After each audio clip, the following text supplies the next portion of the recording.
Chapter 23, The Lee Shore, from Herman Melville's Moby Dick or The Whale. Some chapters back, one Bulkington was spoken of, a tall New England mariner encountered in New Bedford at the inn.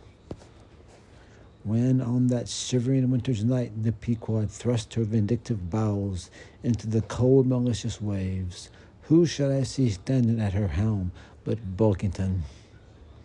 I looked with sympathetic awe and fearfulness upon the man, who in midwinter, just landed from a 4 years' dangerous voyage, could so unrestingly push off again for still another tempestuous term.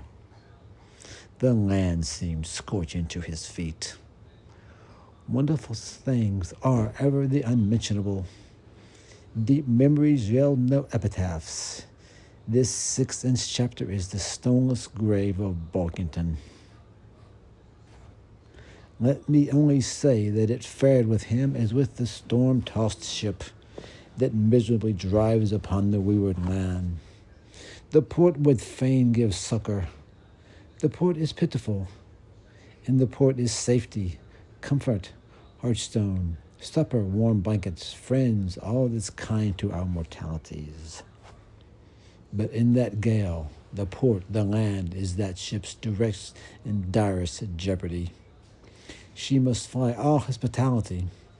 One touch of land, though it but graze the keel, would make her shudder through and through. With all her might she crowds all sail offshore. In so doing, fights against the very winds that fain would blow her homeward. Seeks all the last sea's landlessness again. For refuge's sake, forlornly rushing into peril, her only friend, her bitterest foe. Know ye now, Bulkington?